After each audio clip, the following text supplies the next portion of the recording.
जय श्री राम। आपका बहुत बहुत स्वागत है। बिहार में बीजेपी की प्रचंड जीत के बाद, सबसे बड़ी पार्टी बनने के बाद ममता बनर्जी ने चुप्पी साध ली है। ममता बनर्जी एक्टिव तो है, मीटिंग ले रही है, मीटिंगों में उनकी बौखलाहट दिख रही है, लेकिन उन्होंने मीडिया में चुप्पी साध रखी है, कोई भी बयान नहीं दे रही है। और उनके नेता भले ही बोले, लेकिन ममता बनर्जी शांत दिखने की कोशिश में लगी है। दो वजह है इसकी। एक, ममता बनर्जी विचलित नहीं दिखना चाहती।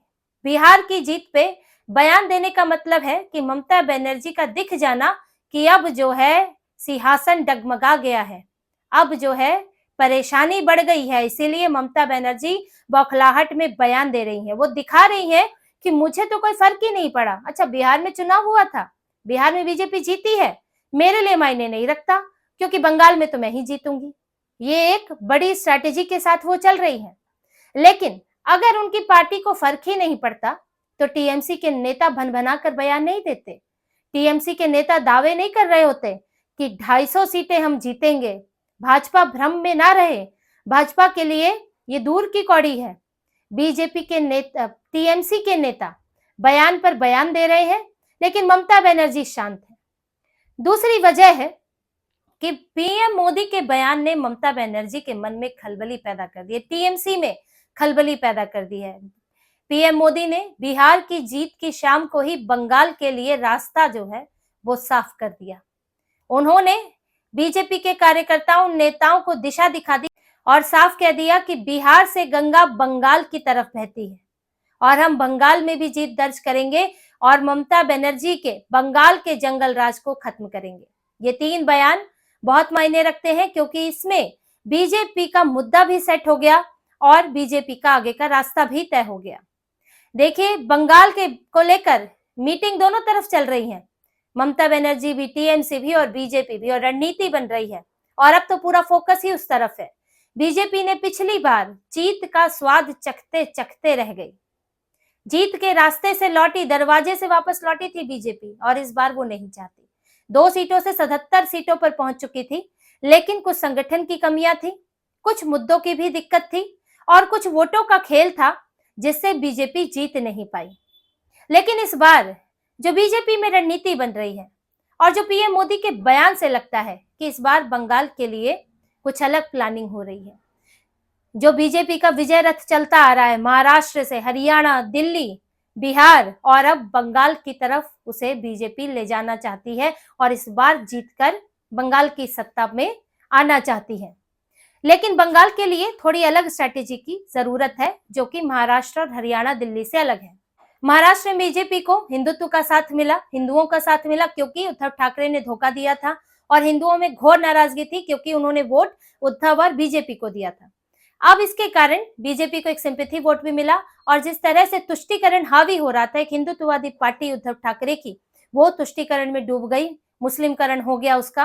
तो हिंदुओं को इस बार सबक सिखाना था और उन्हें एक हिंदूवादी सरकार चाहिए थी। तो बंगाल के हिंदुओं, महाराष्ट्र के हिंदुओं ने बहुत सोच समझकर बहुत ही अच्छे तरीके से वोट दिया और एक ऐसी सरकार लाए जो तुष्टीकरण में नहीं पड़ती कम से कम, और महाराष्ट्र की जो विरासत है, संस्कृति है, उसे बनाए रखती है। तो उसका बीजेपी को वहां पर, इस बीजेपी के पक्ष में ये बात गई। हरियाणा में बीजेपी की अपनी सामाजिक इक्वेशन बीजेपी की बेहतर रही और गैर जाट वोट बीजेपी को पड़ा। कांग्रेस की हालत खराब थी, कांग्रेस टूटी फूटी थी। कांग्रेस के सामने बीजेपी के लिए जीत और आसान हो जाती है।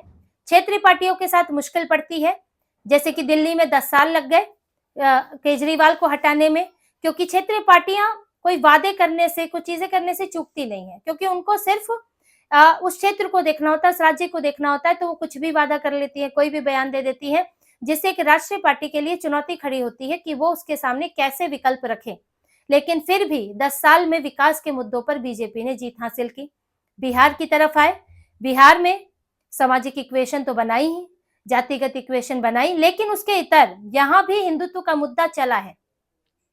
उन इलाकों में जहां पर हिंदू मुस्लिम आबादी लगभग बराबर है, जहां पर उनके वर्चस्व से हिंदू परेशान है, क्योंकि जहां रहते हैं वहां पर पत्थरबाजी होती ही है, शोभा यात्रा में दिक्कतें होती ही हैं, पंडाल तोड़े जाते ही हैं। तो वहां पर ध्रुवीकरण हुआ है हिंदुओं का, और जिस तरह से तेजस्वी यादव ने बयान दिए थे, मंदिर की क्या जरूरत है, राम मंदिर पर, राम मंदिर के लिए कहा था, मंदिर की क्या जरूरत है, रामचरितमानस जलाई गई थी। तो ये सब लोग भूलते नहीं हैं और ये सब बयान चुनाव के समय तो और निकल निकल कर आते हैं। इनकी पार्टी के नेता यही बयान दोहरा रहे थे तुष्टीकरण करने के लिए, तो वो भी इनके ऊपर भारी पड़ा है। और इसके अलावा महिलाओं की स्थिति, बात सिर्फ 10,000 की नहीं है, महिलाओं के लिए क्या किया गया है, कैसे सुरक्षा दी गई है, तो वो मुद्दा भी बिहार में बीजेपी के लिए फायदेमंद हुआ।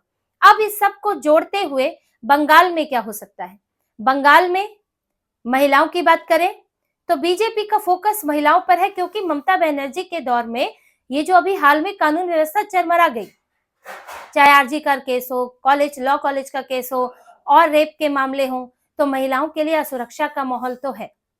इसी के साथ जंगल राज जुड़ता है, जिसकी बात पीएम मोदी ने की, टोकन मनी, फिरौती, कारोबारी कैसे काम करेंगे अगर फिरौती में चलेगी तो। उसके बाद चुनाव के बाद होने वाली हिंसा, तो इसको भी बीजेपी मुद्दे के तौर पर वहां उठाने वाली है। अब सबसे बड़ी बात है इसमें एसआईआर, जो ममता बनर्जी की नाक में दम बना हुआ है। एसआईआर का मुद्दा जो बिहार में चला नहीं विपक्ष के लिए, और उसका फायदा ये हुआ एसआईआर से कि वोटर लिस्ट का शुद्धिकरण हो गया, घुसपैठियों के वोट, रिपीटेड वोट, मृतक वोट सबके सब हट गए और वोटिंग परसेंटेज बढ़ा और सही वोटर्स ने सही सरकार चुनी। जो फैसला था किसी और को भी चुनते, लेकिन कम से कम सही वोटर चुनते, तो हम ये कह सकते हैं कि फर्जी वोट कम हुए। यही बात अब बंगाल में होने वाली है, क्योंकि बंगाल में ये बहुत ज्यादा होता है, घुसपैठिए हैं, वोटर का खेल होता है, एक कॉन्स्टिट्यूंसी से दूसरे कॉन्स्टिट्यूंसी में शिफ्ट करने की बात भी सामने आती है, वोटर शिफ्ट कर दो, बुरका डाल के वोट दे दो, घुसपैठियों के फर्जी वोटर आईडी कार्ड बन चुके हैं। तो ये सब काफी हद तक कम होगा एसआईआर से। और चुनाव आयोग बहुत सख्त है, चुनाव आयोग ने बिहार से ज्यादा सख्ती यहाँ पर है और नियमों की स्क्रूटनी हो रही, नियमों के तहत बहुत स्क्रूटनी हो रही है।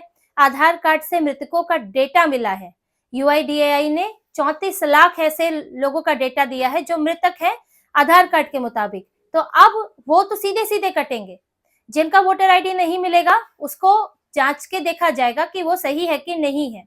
तो ये देखिए किस किस तरह से बंगाल की सूची को शुद्ध करने की कोशिश की जा रही है। ममता बनर्जी इसी बात से परेशान है, घुसपैठियों का मुद्दा उठ रहा है, बीजेपी इस मुद्दे को पुरजोर तरीके से उठाने वाली है, क्योंकि मुद्दा बहुत बड़ा भी है। किस तरह से बांग्लादेशी भाग रहे हैं भारत से बांग्लादेश की तरफ, ये सब देख रहे हैं।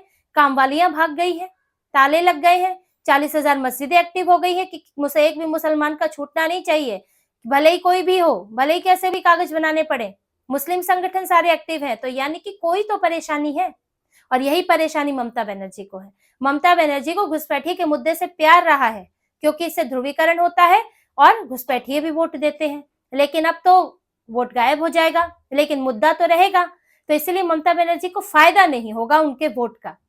इसी से वो अब चिंता में है कि करे क्या। हालांकि एसआईआर के मुद्दे को छोड़ना नहीं चाहती है, क्योंकि जो भी है उसका ध्रुवीकरण वो चाहती है, लेकिन अगर ध्रुवीकरण उधर होगा तो ध्रुवीकरण दूसरी जगह भी होगा।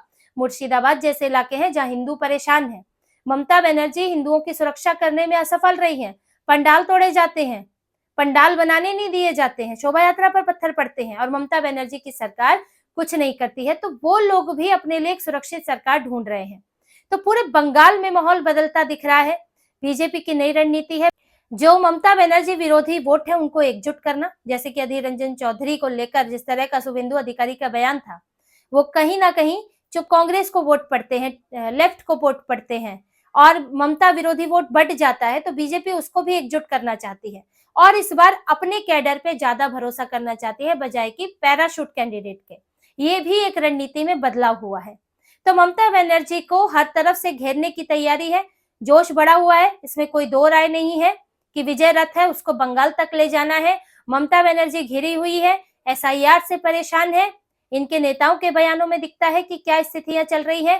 तो इसीलिए ममता बनर्जी आजकल मीटिंग दर मीटिंग ले रही है कि मीटिंग में कोई एक तोड़ निकाला जाए, ये बताया जाए कि 20 की जो मेरा 15 साल का शासन है उसके बाद अगर मुझे हटा दिया तो यहाँ क्या हो जाएगा। तो वो कुछ ऐसा लेकर आना चाहती है जिसमें वो एसआईआर को मुद्दा बनाएंगी, खास करके सीमावर्ती इलाकों के लिए। और हो सकता है कि कुछ रेवड़ियों की भी घोषणा कर दे, खासतौर से महिलाओं को देखते हुए। पहले ही वो दे रही है पैसा, ऐसा नहीं है, लेकिन हो सकता है कि कुछ अंतिम समय की रेवड़ियों पर घोषणा करे।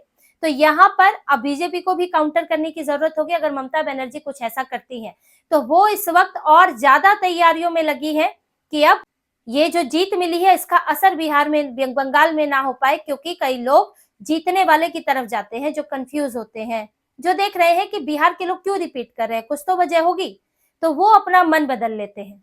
तो ऐसे लोगों को भी कैसे रोका जाए, ममता बनर्जी भी इसकी तैयारी में है और बीजेपी अपनी जीत को, अपनी सरकार के विजन को भी लोगों तक पहुंचाने के लिए वो भी तैयारी कर रही है। तो ऐसे में बंगाल में ममता बनर्जी के लिए इस बार सबसे बड़ी चुनौती है और उनकी कुर्सी भी इसीलिए उन्हें जाती हुई दिख रही है।